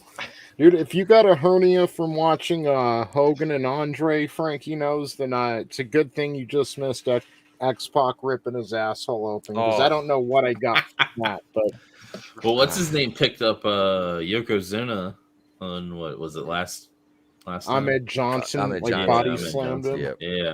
Yeah. See, body slam doesn't it would be hard to fuck up a body slam unless you straight up just can't lift the person. You would be surprised. Yeah. You would be surprised. Like, yeah. Yeah, I've seen people fuck. I Seen can people see getting fuck fucked up like stupid, like just being lazy, like not having your feet set right. You know, you're not when you've got it. You know, you shouldn't even have to say go. It's like when I pull your head down and start to scoop, you got to know it's time to post for me. And hand right on my hip, I'm putting you up and over, and I'm not gonna. You know, there's a couple times you do the little walk around thing, just play the crowd, but it's like mostly I always want to play it safe. Just let me get you up and over and go from there. Yep. You know, it's the less time you're in the air, the more chance the less chance there is of you getting hurt. You know, so yeah, we both go home safe. You know what I mean? Yeah, you know, these, it's like fucking, yeah, I gotta power slam this big motherfucker. This dude, them big fat fucking, them big tubs of shit like that. I hate it. It's like, because you're not gonna get a good match out of them. Like, you're not. What are they gonna do? He's gonna do fatty go boom. He's gonna fucking splash you. He's gonna splash you. He's gonna chop you. Maybe a punch. The fat shits can't get their legs up most of the time, so it's like they're just waddling around. I could not stand those. Like, I don't mind like a hoss fight when it's like, you know, something like Ming and like, you know, Brian Clark or something like that. You know, they're, you know, Undertaker and Kane, because they can actually work. But you just got like Mabel and fucking Yokozuna, those just tubs of fucking lard. Yeah, it just it was just ass in that ring. It was just fucking worthless. I never, like King Kong Bundy. He was big, but he could still move and he could work. You know, Vader can move. Vader Bam can Bam move. Bam Bam Bigelow. Bam Bigelow. Yeah. Hugh Morris. Hugh Morris, dude. Hugh Morris is underrated, and he trained at the Performance Center until he got fired for being too rough on those little pussies. But you know, even Vader to a certain degree. He was doing moonsaws and shit, though. Yeah. He was doing moonsaws. Yeah, tugboat. There you go. Tugboat, like Shark. You know, them. By the way, Shark looks the least like what his gimmick is than anyone I've ever seen in my life. That is the worst. Like, that's as nothing bad about as, like, him says Shark. That's about as Conan being Max Moon. Like, nothing about him says getting into ocean, like, or getting into. he's chum. He's chum. He really, he's chum. It's not Shark. It doesn't say Shark to me. Shark, I'm thinking like some skinny guy with like the hat, like a fin. Yeah, Shark exactly. Boy. Shark Boy. Yeah. Yep. Yeah, Shark Boy. Oh no, Shark Boy when he did the Stone Cold thing. Yes. Shark Boy 316. The clam juice. That was so funny. Like it just feels like a gimmick like the Hurricane. Someone like Shane Helms took that and pulled it off, and you can't, you know, you wonder if that could work with anybody else. But Shark, he's on the other side of that spectrum. He didn't quite he didn't live up to the name or pull it off. No, if they would have did Orca, I think that might have worked. Yeah. Yes. Oh, that's 2 on the nose. 2 on the nose. But no, like it's great when those gimmicks, like when they get punished, like Saturn. Didn't he get punished with the mop? Yeah, mop. And then it became a big fucking hit.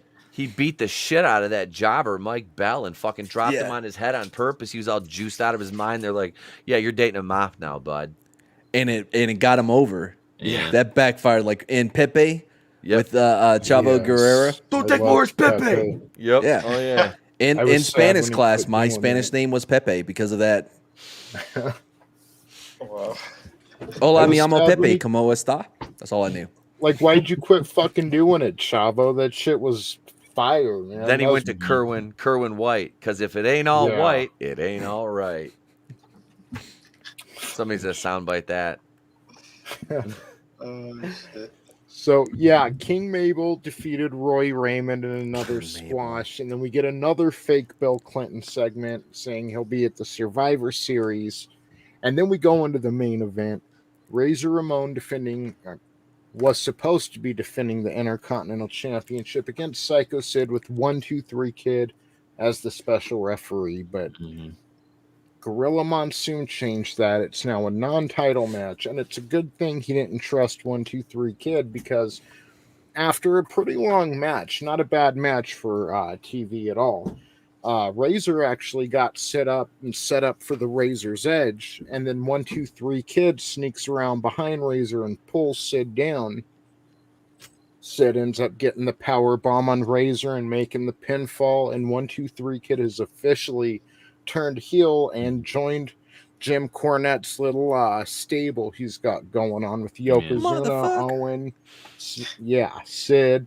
So Ted DiBiase comes down and stuffs money down Razor Ramon's throat, $5 bills too, and celebrates with Sid and the 1, 2, 3 Kid, and that's how Raw goes off the air. Celebrates with Sid and the 1, 2, 3 Kid. Someone's asshole got ripped open tonight, but it wasn't the Kids. So. There was actually a dark match before that too. It was Diesel and Marty Jannetty going over on Owen and the British Bulldog. Jesus. Who the fuck is Marty Jannetty? Why do I not know that name? Shawn Michaels' tag team partner from the Rockers, and he killed a guy, and then he killed a guy and admitted it on social media, and then tried to recant on it. He killed a guy first, and then he got into wrestling. He broke someone's neck back in like the late 80s, early 90s. Him and Shawn Michaels were working a tag team with someone, and he did that. It's kind of like the Famouser, his little move, and he broke someone's neck with that motherfucker. I think the guy ended up dying too. So Jannetty's killed a few people. Jesus. One more, he's a full-on psychopath, right? Wow. Saturday the 14th, the Marty Jannetty story. Yeah. Let me see if I can find the footage of that. Since it's Spooktober. By the way, I loved the Fameasser. I thought it was such a great move. Oh, Billy Gunn used to he put that over. Billy got that move over. He did. And look how far his old partner Bart went. Oh, the Brawl for All ruined him because they made him fight Butterbean. He got his ass whooped. It's like, what if they never would have made him fight Butterbean and they would have gave him a title push out of that, Bart Gunn probably would have been a main eventer because he was built like a main eventer. He had the look. He may not have had the microphone skills, but you could have put him with a manager and got him over. And he would have worked as a baby face. Well, but he took out what's his name? Blackman. You hear about failing upwards. He succeeded downwards. Bradshaw. No. He took out what's his name's nephew or whatever from Oklahoma. Steve Williams, Dr. Death. Yeah, Dr. Death. Yeah. Well, Etep, I was going to say, you never know with some of those guys because you look at people like The Miz when he first started. Not only did he have no skills in the ring, his microphone skills were actually piss poor, and he actually wound up developing both. Yes, Johnny Cage. It's all shit stain's fault. This disturbing video of the fight shows something went tragically wrong. After hitting the mat, Chuck Austin lay motionless. This disturbing video of the fight shows something went tragically wrong. After hitting the mat, Chuck Austin lay motionless. When I hit the mat. Oh, I guess he didn't die. I knew. You said I was disappointed. I was like, he didn't die. Dude, that was miscommunication. Austin should have. He jumped. He should. You go straight down. He's gonna jump. You go down. You don't jump because you're.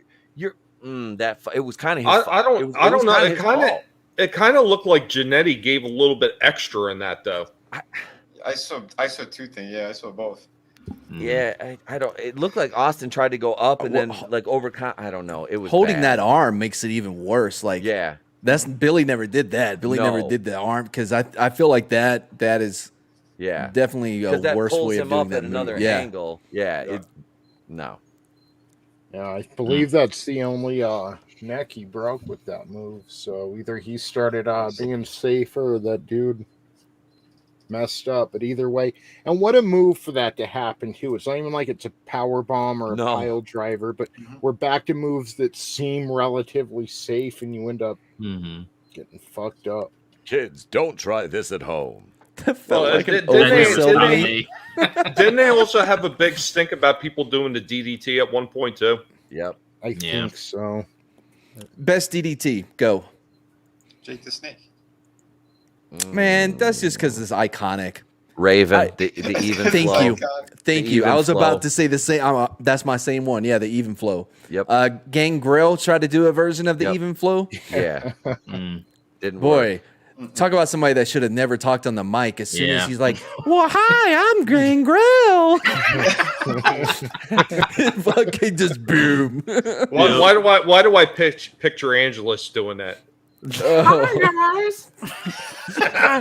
How you doing out there? Is that I'm Gangrel? gonna suck your blood. Is that Gangrel or Mr. Hanky? You guys are hilarious. It's my whole stick. I'll bite you, and then I'll get Pluto to finish you off in the ring. Just wait until we get you in the blood bath. Somebody get Angelous Draven a blonde wig now. Yep. I have things. Yeah, he was not. He should have. Luna Vachon was better on the. She was like, well, I'm here with Gangrel. Yeah. It's like let her do the talking. Yeah, the Brood was pretty cool. They were. I will get a blonde wig for like the week of Halloween. I will get a blonde wig and I will just be Gangrel. And then you need a Seinfeld. You need a Seinfeld puffy shirt. Yeah, you need a puffy shirt. I have a black puffy shirt. It'll work. Get a white one. Get a white one. A white puffy shirt. The Brood had a lot of heat on it, was doing really well until he opened his fucking mouth on a mic. They had a cool theme song, a cool opening, and then you've got fucking Edge standing there on one side, Christian on the other, and they fucking Gangrel with the chalice of blood. And as soon as he talked, they're like, "Well, we're gonna take Christian and Edge. We're gonna pull them back away from you." Yeah. Well, Edge ended up smoking him on the mic, like he was out there one night, Gangrel, and he forgot his line, and Edge took the fucking mic from him and just went at it, and that's what kind of grabbed everyone's attention. I mean, he always had a good look, but talk about someone who it took a while for him to find himself and actually get over on to Edge. that main worst spear ever. Adam Stryker. Yeah. Adam Stryker was his name when he was jobbing in WCW. Yeah, I don't like his spear. His spear is garbage. He should have a better finisher. I've always And the build up that they had for him when they were first bringing him up, they had this huge build up like he was going to be something amazing, and then it just fell flat. Yeah, his Impaler DDT was okay. I mean, he had the egg. Was it the execution? Execution. He had that one too. But that spear's bad. I hate it feels like when he truly found himself was when all the stuff with Matt Hardy came out and. Yep. Yeah. Yeah, because them True Colors came out. He got to be himself. He got to be a fucking heel. Yeah. Because make no mistake, Adam Copeland was a heel back then. You know what I mean? Like, he did. He was living the gimmick. You know, rated R superstar. Yeah. And now he's got Beth Phoenix, the son of a bitch. He's funny as shit, dude. I love watching anything he does. Like whenever him and Christian, I almost called him his brother. But whenever they do like their little gimmicks and shit, like on the WWE network and shit, like I think he's hilarious. And I thought he did great in Vikings. They had like a little show or whatever too, didn't they? Yeah. Did you ever see his movie Money Plane? No. Whoa, was that a bad movie? It was so good. It was so good. Oh, it was so bad. Definitely worth a laugh. Well, he was also on that TV show. What was it, Haven or something? Is it as good as fuck? I lost my train of thought. Hurricane Heist? Maybe. Maybe. It's like Hurricane Heist level. Where the hell did Tony go? Rhino did have a good spear. Rhino Gold. Dude, we were talking about him because he was on Nitro as a jobber a couple weeks ago. Or was it Nitro or Raw? It's Terry Richards is his shoot name. Yeah, but it was Nitro. I think it was Nitro. He looked weird because he didn't have any facial hair. He's all clean shaven. Yeah. Did his arms, were they still too short for his body? Like if he had normal size arms, like he wouldn't. Like I thought he would go a lot bigger. You know what I mean? Yep. He's almost almost like a T-Rex. Yeah, right? That like odd shape is just like, aesthetically, it's just like, what the dude, fuck? if you meet him in person, though, he is seriously like this. He's like this thick. Like, he is just a thick dude. Like, he is huge. He's like a refrigerator. But he's like 5'9", 5'10", something like that. He's not that tall of a guy, but he's just fucking, he's so nice, though. Like, he is. He's a super fucking nice, one of the nicest guys I've got to meet that, like, was in the bigs, you know. Him and Matt Stryker, the teacher. That guy was fucking awesome. Well, you know, Taz was another one. He was extremely wide. Like I seen him in person, I didn't expect that short shit to be that wide. Yeah, he was like 5'8". Taz was short. Oh, Taz, yeah, he's short as shit. I think 5'8" is being generous because when he stood up, I don't even think he came up to my chin.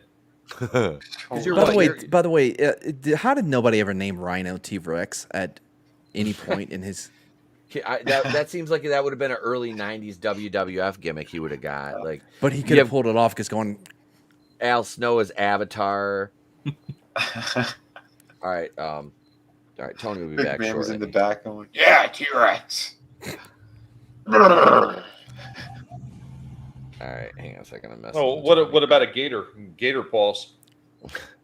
Oh yeah, they call him Gator. Gator don't take no shit. Oh man. So we're let's see. We'll wait for Tony to get back. Yeah. No, I was going to say one thing. Do you think that guy Thorne pulled off the better vampire gimmick as far as like him and Gangrel? Oh yeah, I remember him. Kevin Thorne was better as the vampire than he was as Mordecai, if you remember that. Yeah. Because he was Mordecai, and then they immediately repackaged him as Kevin Thorne. They put him on ECW with that Ariel chick who does mixed wrestling stuff now too. Wasn't he just buddies with Undertaker? Like that was Mark's buddy, and that's why I think they were supposed to work a fucking program together. Because that was going to build up, the whole Mordecai versus the Undertaker thing during the Ministry of Darkness. Yeah, before the American Badass. That was the stupidest fucking thing. So bad. That's the only time he's lost at WrestleMania is against. I thought Triple it was H, okay for a minute, in that match. Because the whole I like the Undertaker, but the way he evolved his gimmick through the years, for the times, and that when he was doing that American Badass thing, I actually think it worked. I do too. It was better when he used the Kid Rock than the Limp Bizkit, though. Yeah. Let's be honest. No, he was rolling. You shut your mouth. I was just playing. What is it? Fucking. I don't mind that. My kid heard that song, so we were listening to some old WWF stuff, and that came on. So he's like, "What's this?" I'm like, "Son, this is the greatest band in the history of the world. They're called Limp Bizkit." Yeah, the Mission Impossible song. I was just playing this, and it has the entrance music where you come down in the car to rolling and stuff. And I have what was his name? Disco Funk is the name of the creative character, and then J Dog, and Disco Funk comes down to the rolling thing. It's just hilarious. I thought for a minute you were going to break out the chocolate starfish and put that on screen. Yeah, right. Yeah, and hot dog water, hot dog flavored water. Yeah. I still have this. I got the CD. I got. Of course you do. It's in my box of CDs in the garage. Hell yeah! But I seen them play one time at an Ozfest, and I think it was very fitting that he was doing his show standing on top of a giant toilet on stage. Because that's where his career was going. Oh, listen. What was that song by Stained? Aaron Lewis did it live. It was outside, yeah, right? Outside, yeah. And then you had that it's a real motherfucking deal, y'all. Just ruining the song. Like, shut your fucking mouth, dude. Yep. Yeah. I'm digging those lighters. Yep. That's the thing. Is Aaron Lewis was actually talented. That motherfucker could sing. And then you got Fred Durst just yipping back there like the little dog that won't shut up. This is the real motherfucking deal, y'all. He did that song was that movie with Halle Berry, Gothica. You know what I'm talking about? He did that song Behind Blue Eyes. Yeah. He did that song just so he could get in the music video and kiss her. He did that. He's like, and there's a scene in the video where I kiss Halle Berry. You know what somebody needs to do? They need to redo one of the Limp Bizkit videos, and they need to replace Fred Durst's body with a Chihuahua's body. Still have his head there, but just a Chihuahua body. Hang on, let me run out to my closet. I got my hat closet. Let me grab my Red Yankees hat. I still got it somewhere. Oh, of course. I do. I still have it. It's made appearances on a couple streams when I'm feeling. I'll wear a white T-shirt, just a chain, and my red Yankees hat. I'm like, there we go. Go the Fred Durst route with it, baby. Jeez. Break Stuff was my favorite Limp Bizkit song. So one of the workers they used to come out to that. We were working in It was it Detroit? I think it was Power Zone Wrestling outside of Detroit. And so we got to know the sound guy. I drank with the sound guy between the matches when I was ring announcing. So we wanted to rib this dude. So I was down there wrestling. I was like, hey, here's what we're gonna do. When he hit the fucking just one of them days, and all of a sudden so I put my hands up, and we fucking played the Miley Cyrus shit. Oh, love it! So mad. That's great. Holy shit, dude! You see him just stop in the middle ramp, turn around, motherfucker, just goes down the ring, and like the whole crowd like just starts doing the that song hits, man. This slaps. Yeah, that's a good Miley Cyrus song. It was funny. It was so funny. Finish that off by cutting back. It's just one of those days. Dude, he was pissed. Like after, like he goes backstage, like motherfucker wouldn't even barely talk, kicking shit around. Like I was like, you take your gimmick a little too seriously, man. Right? Like I would have played. I wouldn't have cared. Yeah. It was probably the most memorable moment of his like career. Even as a heel, I wouldn't even have cared. I just would have started going with it. You know what I mean? Play with it, man. Yep. That would put you over so much more. Then, I'm so mad they changed my song. I don't like jokes. And that was it. It was like he was legitimately like he could have played it off for the gimmick, and come down and like been in the ring, like. But the dude just like sat there and like sulked. I'm like we actually, when I used to backyard wrestle, we actually did spoof entrances for ourselves, and mine was since I was the vampire, dark and brooding and stuff. No, mine was, really? Yes, mine was sunshine, lollipops, and rainbows. Wow. So I would come down to the ring like skipping and stuff to that. There's a question in the chat from Keely Chow. What Keely Chow? Ariel versus Draculetta from WrestleLicious. Who would win? Oh God! Actually, I'm going with Ariel, Shelly Martinez, because she can actually work. Draculetta is hot. That WrestleLicious. Do you know how that shit started? That kid won the fucking lottery, and he basically like hired Jimmy Hart and like a bunch of fucking like a production crew, and they put that shit together. JB Smooth was his name. WrestleLicious. Oh my God, that fucking promotion was a joke. It was so bad. Like it made Glow from the 80s look like legit. But Glow from the 80s, like those girls could actually wrestle. Yeah. Like you had some of them like you had Tina Ferrari or Ivory from WWF there.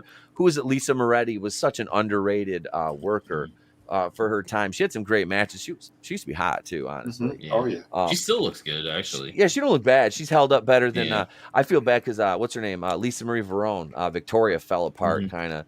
She's still all right. She's bad still. I'll give her some 6. She's a couple years older than me. She don't look bad though. But she's another one got a shitty deal because she had a couple title runs, but then she kind of got pushed to the back burner with Trish and all them, and they would put like the models over the right her. To censor bullshit. Oh yeah, that was Then they paired her with that one dude from the fucking Spirit Squad, Kenny Dykstra was his name or some shit. You know what I'm talking about? The tall blonde kid. Fuck the Spirit Squad. Do you remember the green? What was it? The Greenwich. The Mean Street Posse. The Mean Street Posse. Yeah. Rodney, I love that. Rodney, Joey Abs, and Pete Gas. Yeah, I loved them, dude. That was so good. Yep. I don't know what happened to them. Shane They should have kept. Boys. I could see you wearing one of those sweater vests. Yeah, fucking ain't right. I did. No shame in my game. Yeah, I wore all kinds of sweater vests. Yeah, I couldn't wait for winter in Texas. Those 4 days of winter, boy, I tell you what, man. Every sweater I owned, like I would do costume changes at school, just because there's only 4 days of winter, so get all of it in, all my different outfits. Yeah, smart man. Oh man, shit, dude, wrestling was so good back then, dude. It was. You look at like we were talking about Nitro next. Okay, so you'd have like the dark matches on the November 20th Nitro from Macon, Georgia, Macon Coliseum. Dark match. All right, so you got Dave Sullivan versus the Gambler. That one, whatever. But the second one, you got a TV title match. You got Johnny B. Bad against DDP in a dark match. Then you got American Males versus the Barrio Brothers, Fidel Sierra and Ricky Barrio. But I liked Bagwell a lot. Bagwell was when he was. I liked him a lot. Yeah, I too. Before he got too big of a head at the end of WCW. When he went into the Fed and he had his mom calling to Vince McMahon and shit. It's like, what the fuck, dude? Now he's on Gigolo House, but yeah, when he was in the NWO. He had his mom calling McMahon. Yeah. His mom called McMahon. Yeah. That's a fucking running joke. Holy shit! But seriously though, he was great. Him and Luger when they did Totally Buff at the end with the Magnificent Seven gimmick. But before that, he had him and Steiner. Scott Steiner's one of my favorite all time. Oh yeah, hell yeah, all time. Yep, that dude could do no wrong. No. When they fucking let him become just like a monster at the end of WCW, and he was like, and everybody that would leave was like Scott Steiner took them out. I love that when he was fucking sitting back there waiting for Goldberg with that fucking pipe and shit. Oh God, yeah. Because fuck Goldberg. Let's say that. Fuck Bill Goldberg. He's garbage. Yep. He always was. Yeah. Another guy with 3 moves. Yeah. Yep. He would do he did a like an Insuguri kick that ruined Bret Hart's career. Yep. He had the spear and the jackhammer, and that was, and he'd do a gorilla press occasionally, but that was about it. Yeah. That was it. He was, at least Kevin could work like a whole match with his 6 moves. You know what I mean? Yep. He could stretch him out, man. He could stretch him out. Yep. That's what I did. I took his corner spot where he'd throw them 3 big knees and he'd get back and measure it up. So I used to do that. I'd whip the dude into the corner, come in, hit the 3 big knees, go back. I'd run to the opposite side of the ring, give him the suck it, measure it up. And I did what I called the money train, which is basically the Godfather's hoe train. I just fired up Roman, just do a big body splash, have him feed out to me, hit him with a DDT. Could you imagine a character today in the WWE called the Godfather who would offer up hoes rather than fight? Be like, you know what I mean? Like that would. He'd be offering up today. It had a porn star, a pimp, and a vampire, and there was one other thing. But they had all that back in the day. So it's like you'd never get away with that now. None of it. No. You could never have Mae Young give birth to a hand. Yeah. What about Triple H dressed as Kane having sex with fucking Katie Vick's corpse? I mean, but that was even after. There's that. We have Triple H getting Stephanie McMahon drunk and marrying her. She went along with it. Oh, of course she did. They were already banging that. Yeah. Let's be real. It was Test. Oh yeah, that she was supposed to marry. That was the smartest thing he could have done in his career. Yep. And now he's dead. Yeah. And now Andrew Martin's dead. Oh, is he dead? Yeah, he died a while ago. Yep. Yeah. What did he die from? He was, I think it was heart, because he was all juiced out when he started getting that push in ECW. WWE ECW, they started giving him a push over there. Next thing he's fucking dead. Wow. I remember first hearing about him, and they're like, "There's this prospect.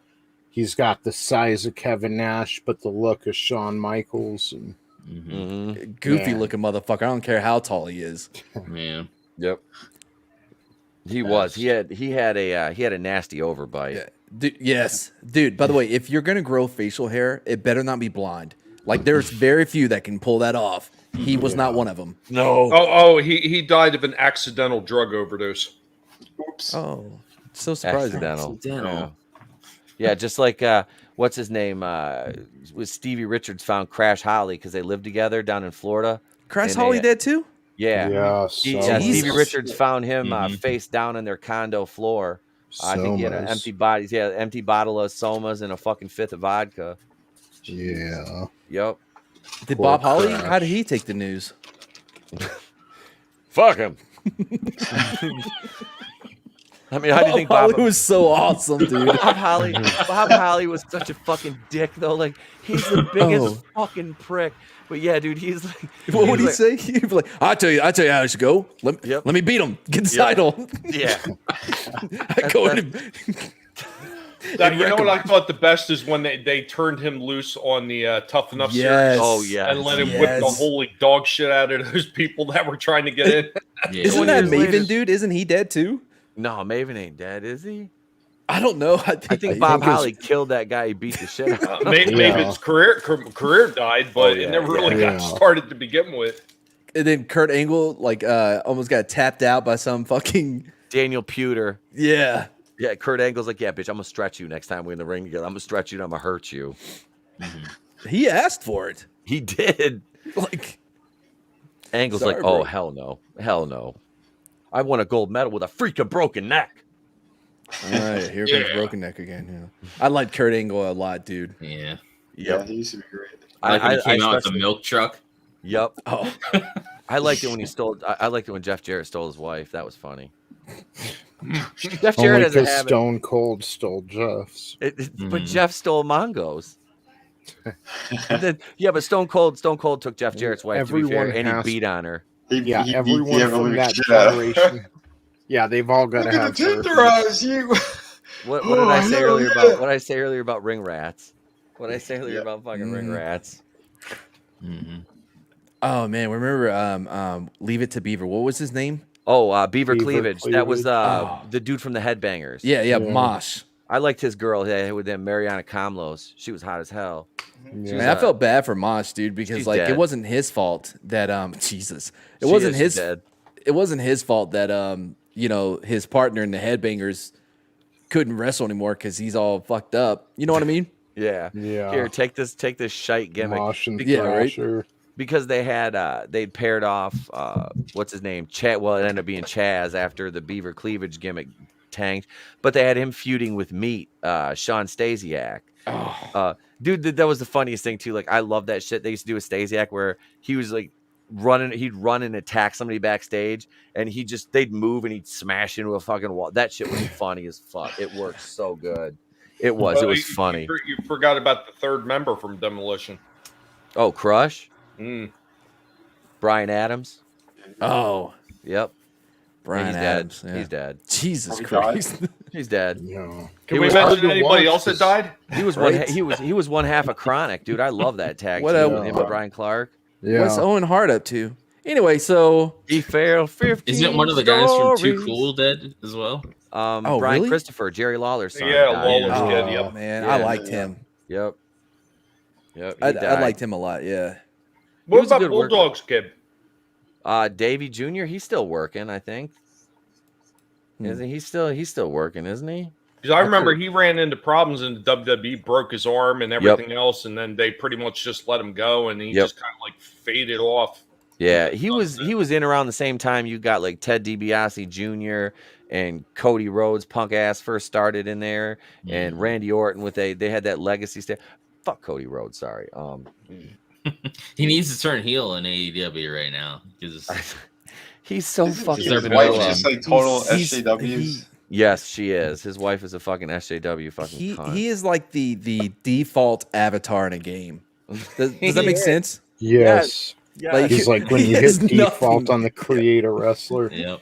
Right, yeah, like it goes right back he to is Cody the Rhodes. default. Yeah, like you haven't added any layers to that motherfucker at all. But Here's what Owen's up to. oh god. I'm gonna stick around for this, but then I gotta go. Oh, shit. Boring for 30 minutes. And on that note, Oh, Jesus. I do gotta go. I do have another stream here at 9. I'm Soon, gonna eh? grab something to eat. But All right, thank bro. you so much for having me on here, dude. I love talking wrestling. This was a blast to be able to be a part of, man. But I will see all you guys later. Definitely. guys. Thanks Yeah, for coming brother. on, brother. Yeah, have for a good sure. one, man. Yeah, so he's been falling for 30 minutes. Not bad. We tried to hold the ship on course while you were gone. I think my laptop overheated and I don't know why. It just everything shut off on me. Like, huh. Let's see. I made it through the dark matches for the 20th in Macon, Georgia at the Macon Coliseum. Sweet. Let And me then, pull those back up. Yeah. Can close one. Yeah, to recap, we had Dave Sullivan going over in the Gambler. Johnny B. Bad defeated Diamond Dallas Page to retain the WCW World Television Championship. The American males went over on the Barrio brothers, Fidel Sierra and Ricky Barrio. The dark matches were always fun before a Mhm. show started, just getting everyone in the mood and just like Yep. while everyone's filling the seats in. Mm-hmm. Those are always kind of my favorite before the cameras started rolling. Oh yeah, dude. You'd have some fun matches because, like I said, they knew they weren't going to be seen on TV, so it's like they could do stuff they weren't going to do on TV. Yeah. So yeah, the night starts with Scott Norton defeating Shark, which I don't think anybody cared about. He did defeat Shark, right? Yeah, because I think last week they wrestled to a double count out. Yep. God, I hope this is it. You know, they were kind of fighting a little bit afterwards. I like Norton. Norton was misused in WCW. He was. They put him with the NWO, which is good because they made him a fucking tough guy, but they didn't really know how to book him. In New Japan and IWGP, he was like the world heavyweight champion. Oh, yeah. It's just Shark is gay. A fucking pile of shit. No, nobody does. Well, he was what, Earthquake and yep. Yeah, he would jump around. He would jump around his opponent like a fat blob of shit. Like, his earthquake. I'm like, Jesus Christ! Like, this is so dumb. The shit gimmick. I'm starting to think that Disco is coming out when he's not scheduled. I'm pretty sure it's only when Eddie Guerrero's about to come out, because he comes out again unscheduled and he's dancing like he's going to the ring, and then Eddie's music hits and Eddie pushes him to the side again, and he is scheduled to face Ric Flair, but then Flair's music hits and Flair comes down in his street clothes, not ready to wrestle, and he mocks Eddie and says the bookers actually thought that Flair would wrestle someone like Eddie Guerrero. I was actually excited too. I was like, too. yeah, Flair and Eddie Guerrero, and then obviously it's not. But, you know, it's not horrible. It's not Flair versus Eddie Guerrero, but Flair says he will let Brian Pillman have the honors of wrestling Flair's lightweight. Flair will be waiting for Pillman with Arn and Chris Benoit in the private jet. So I think they're adding Benoit as that fourth horseman. So Eddie Guerrero handily defeats Brian Pillman. And Brian Pillman's surprised, you know, wasn't expecting that. I'm sure the horsemen aren't happy in the back. Then we recap the Dungeon of Doom's beatdown on Macho Man after defeating Ming last week. Road Warrior Hawk defeats Big Bubba. Man, this is fucking peak WCW. Bubba tapes up his fist to cheat. And before he can hit Road Warrior Hawk, Hacksaw Jim Duggan comes down, trips Bubba, causing Bubba to fall on his own fist and knock himself out. Road Warrior Hawk made the pin. So Hogan comes in through the crowd, and he's got that mask on from last week, and he sneaks in. The Phantom of the Hogan. Yeah. So, okay, so Sting comes out. Crowd's cheering.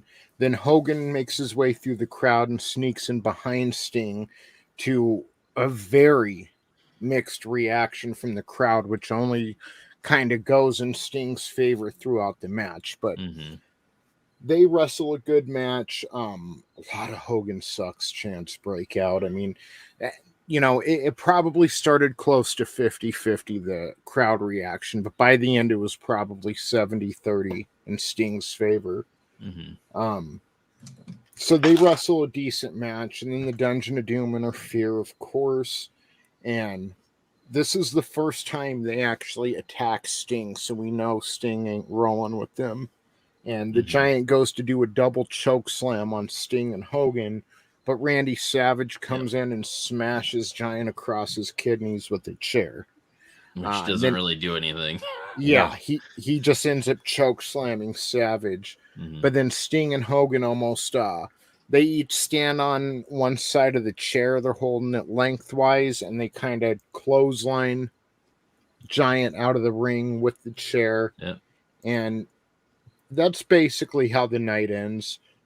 I think there's like a small promo or something insignificant, or just the commentators hyping up the next week. But we now know that Sting ain't rolling with the Dungeon of Doom. Very similar to when they weren't sure if he was NWO or not. Just saying. Very similar. I can't wait till we get that. I so can't wait. Yeah, same here. Same here.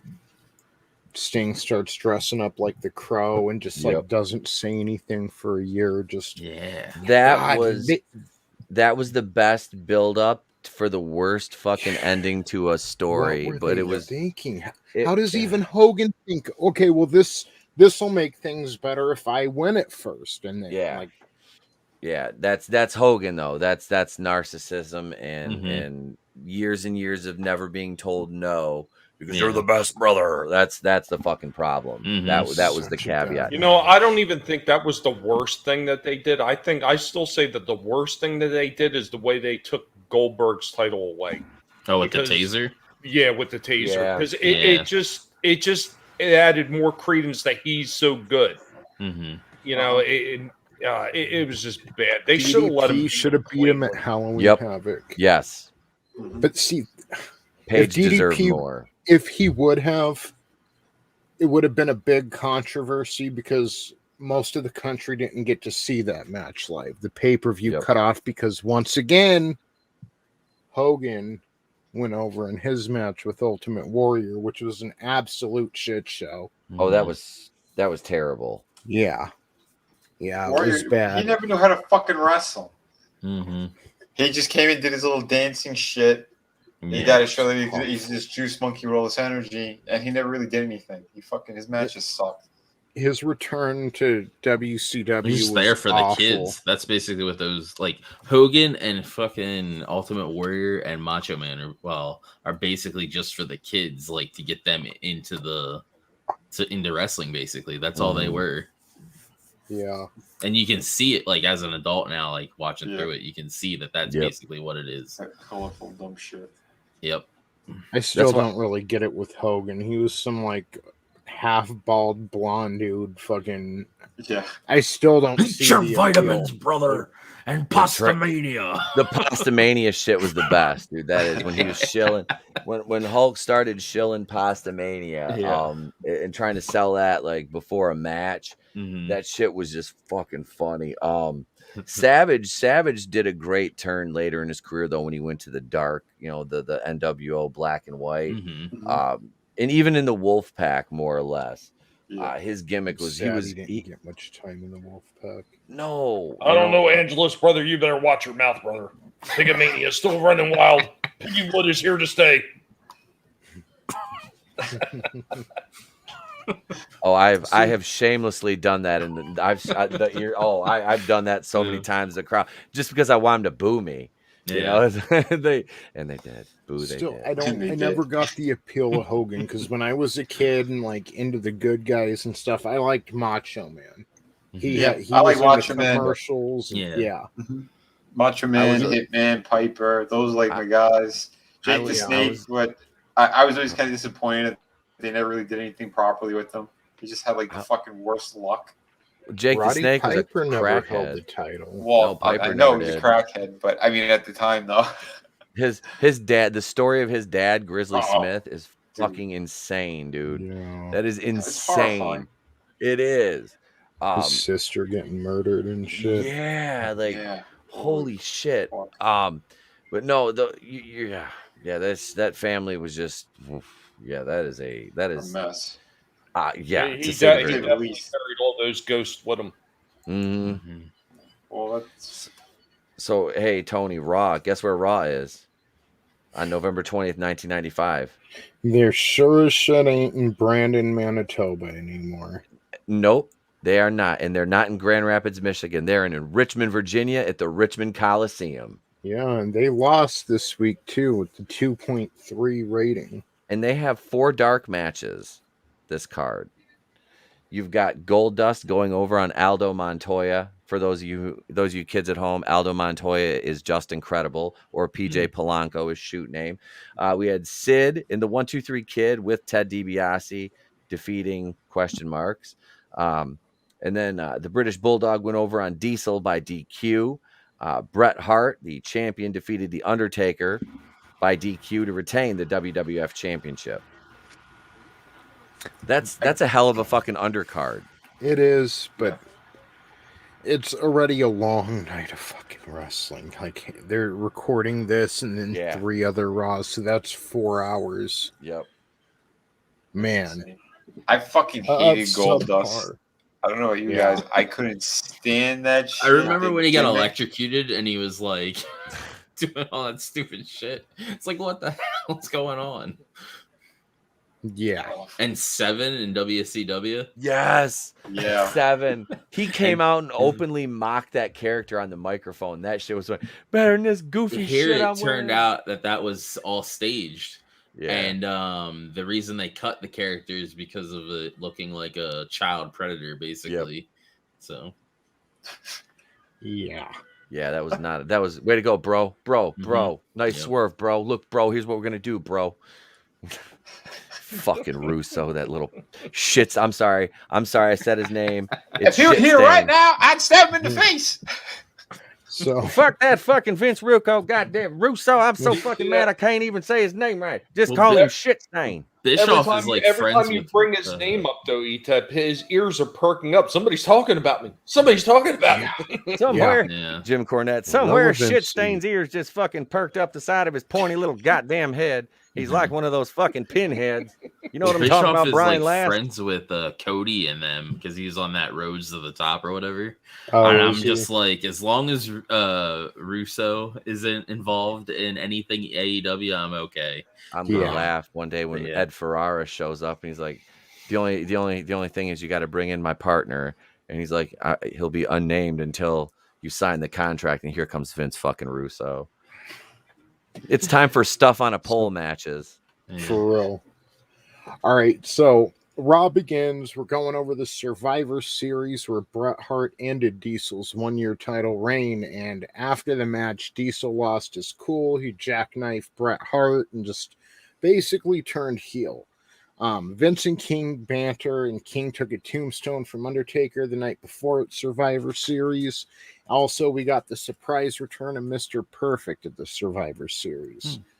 So, the first match of the card is 1-2-3 Kid defeating Hakushi after Ted DiBiase comes out and pushes Hakushi off the top rope, and the 1-2-3 Kid hit his patented spinning heel kick for the win. Lawler interviews the 1-2-3 Kid and Ted DiBiase. Lawler tells Kid, I've said things about you in the past, but I'm proud of you lately. And Ted DiBiase says it's because it's the new 1-2-3 Kid, and he won his match at Survivor Series, including defeating Marty Jannetty, and then Marty Jannetty comes out to confront the 1-2-3 Kid, but Psycho Sid comes out, beats Jannetty down, and then power bombs him on the concrete. So, since Bret won the match at Survivor Series, he'll be defending the title against his brother-in-law, the British Bulldog, at December's In Your House. Bulldog's backstage talking about his fucking title shot, and he beat Bret at SummerSlam 92, and he'll beat him again for the WWF title. I'm just going through this real quick because Chucky's starting here in a minute, so I want to watch. Diesel is shown arriving backstage, and then we get Triple H versus Henry Godwin announced in a hog pen match for In Your House on December 17th. Savio Vega and Skip with Sonny ends when okay, so they're in the middle of their match. Diesel comes out through the crowd.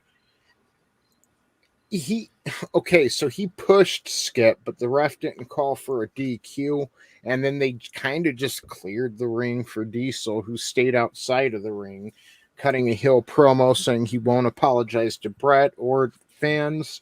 And for the first time in a year, he slept like a baby last night and smiled this morning because he's not some corporate puppet that Vince wanted him to be. He's not showing up to photo shoots and having to smile. He's just going to be him. Diesel's back, love him or hate him. And then he walks backstage and embraces Shawn Michaels and leaves the arena. And Shawn Michaels makes his way out to the ring to wrestle Owen Hart, and HBK dies in this match. Did anyone else see it? I didn't get a chance to. HBK died. Like, he was wrestling Owen. He got the upper hand. He went to pose, and then he just passed out in the middle of the ring. He lost his goddamn smile, Tony. Yeah. And so Vince enters and medical, and they bring oxygen tanks, and it's one of those serious moments where there's nobody on commentary and the camera's just kind of all in the situation. And that's how Raw goes off the air with Shawn Michaels hooked up to an oxygen tank, and they're like, Mr. Michaels, can you hear me? Can you hear me? It's Pat Patterson. Can you hear me? Uh-oh. Then you just hear zip. Yep. Let me put this in your mouth. Can you hear me now? Yeah, it was great because he says it's Pat Patterson. Can you hear me? And then it fades to black, but you still have a few seconds of audio, and that's where the zip came in.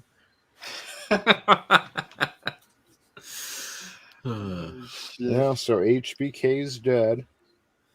I'm guessing this is an Undertaker angle thing or whatever. Angle, yeah.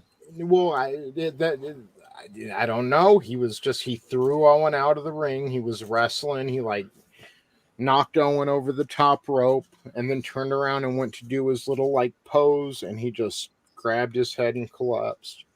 And then he fucking died. Yeah, then HBK died. So not a total what's loss. up, Tommy Glad? Nice to see you. Glad you could join us right when HBK dies. We're all taking a moment of silence here.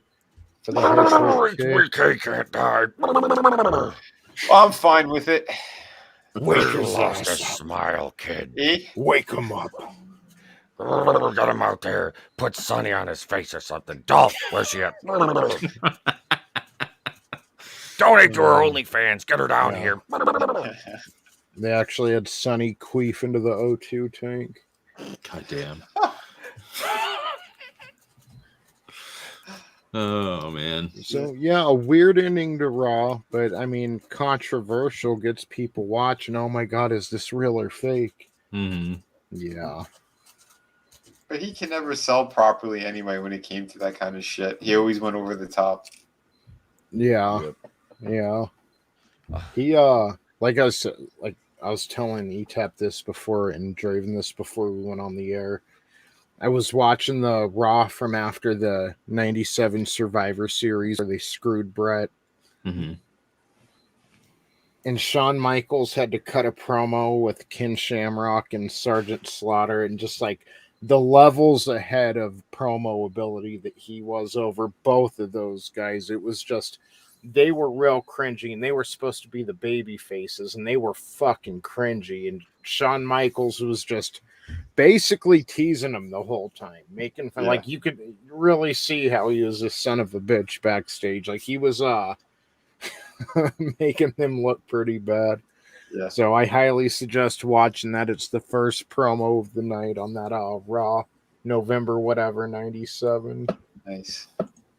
Fucking that was, for as iffy as I am on Shawn Michaels at times, that was some good Shawn Michaels. Nice.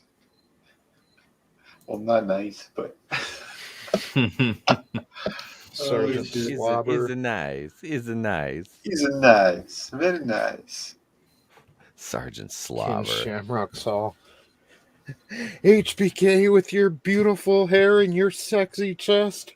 Well, I'm gonna punch a hole through that chest. What? What the Yeah. fuck? Shamrock, Shamrock, did you just in a roundabout way fucking hit on him? It's like Shawn Michaels said before he handed him the mic. He's like, what I want you to do is take words and put them together with other words. And that's what we call in the business a sentence. Pat Patterson was writing his dialogue.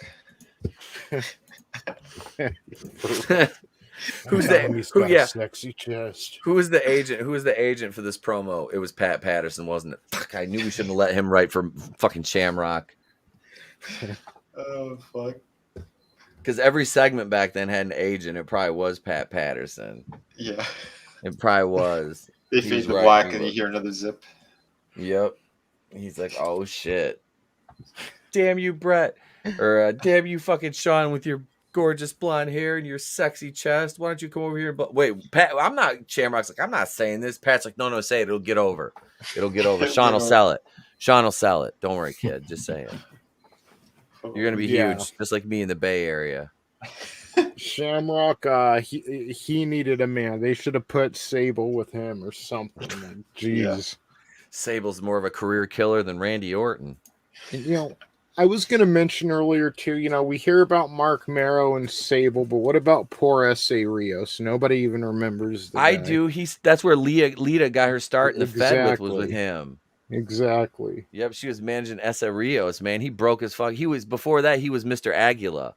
He started working as Mr. Aguila under a mask. I see him on Shotgun Saturday nights. Yeah, and she didn't talk back then. So, like, when she started coming out with the Hardy Hills, I was like, I thought this bitch was Mexican. Right? Same here. And she was with Danny Doring in ECW. Yeah. She fucked a lot of them. Oh, yeah. That girl got around. Oh, yes, she did. Punk, she looked great during her day, man. Oh, she did. She was sexy. I liked Trish back then. Yeah. I always had a thing for Trish. I'm not that Trish. into blondes. Do you remember her calendar before she got into wrestling? Yeah. Dude, she was in like all the fitness magazines and shit like that for years before she got into wrestling. Yeah. Yeah. There's another blonde that she was with all the time in those. Amy Fadley. Was that her name? Are you talking in the wrestling magazines? No, not the wrestling magazines. Oh yeah, dude. I've got a ton of like those old Muscle Mag and Flex she's in.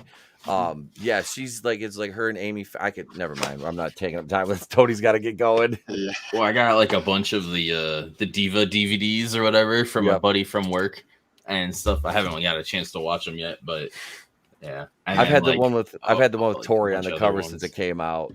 Yeah. Yep. This one? Yes. Wait, no, the blue lingerie one. The other this one? Yeah, that one. Divas Undressed. I remember I got that when that shit came out. I know I have the Playboy somewhere. No shame. I met her the same month that Playboy came out, and she was out here. I told you guys about this. Yeah. She was with Kidman at the Palms, and they were promoting No Way Out 2001, which, God, that was insane. Like, because I'm walking out of the bathroom, and I'm like, and she walks right past me and my buddy, and I'm like, that chick looks just like Tori Wilson, thinking it's Las Vegas. There are dolled up women walking around all over. Yeah. I look at my buddy and his jaw's on the floor. I'm like, that's not really Tori Wilson. He's like, yes, the fuck it is. And then we just went over there to her and Kidman and fucking just sat there like dumbasses. They're like, can we help you? Wow. Pretty awesome, though. Awesome night out. Yeah, guys, Chucky's starting in 3 minutes. Again, I'm not watching it for the gay doll. I'm watching it for the gay lead. I think Nitro won again. It's going to be so bad. Yeah, Nitro won. Yeah. Like, Raw's just, they've got Steve Austin's going to be appearing in about a few more months. We're in close to December, and I know he's the ringmaster by January 96, and he's Stone Cold around March 96, because then he goes into the King of the Ring. Yep. Yeah, so we're close to getting to the path to greatness, but right now it's real 1995. Trudging through the swamp. Yeah. It's real 1995 over there right now. So, why does WWF's show always look like they're like in a smoke-filled room? Like, it just has like this haze to it. It's the pyrotechnics, and they didn't have like a good ventilation system, especially when they've been in Canada the past couple weeks, and they have subpar technology up there. So. Well, I think you missed one opportunity to thank somebody for Stone Cold. If it really wasn't for the King of the Ring and some of the comments that Jake the Snake had made previous, yes, because it was that whole John 3:16 thing that helped kick that off for him with his Austin 3:16. And Jake was getting religious, trying to find God. Yep. That was a fucking great heel promo by Austin. It was so perfect. That was fucking legend right there. It was that absolutely. Vince is I don't get it. He's supposed to be a bad guy. It's like you wonder why your show is shit. People want to root for the bad guy, Vince.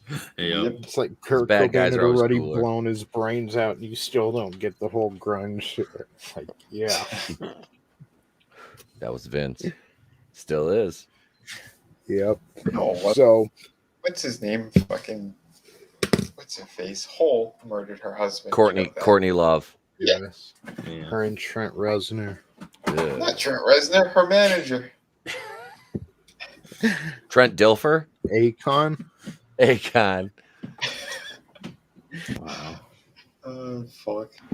So, yeah, guys, sorry to cut it so quick tonight, but I want to go check out Chucky. It's starting in 1 minute. I might review it. I'm gonna be watching it too. I'm not watching it. What is it on? It's gonna be shit. I don't need to watch it to know it. It's on Sci-Fi. Okay. Siffy. So, all right, guys. Thank you, everyone. Thank you, Tommy, Vinny, Draven, Etep. Thank you, Chris Fisk, Keely Chow, Superfan Adam Shawhan, Johnny Cage. That's I kept wanting to say White Bruce Lee. I don't know why. Everybody, thank you, and White Karate Jesus. Yeah. We'll see you tomorrow over on Etep's channel for Going Rogue. We'll have Gothic Therapy on tomorrow. Woo. Yes. Nice. Yep. Yes.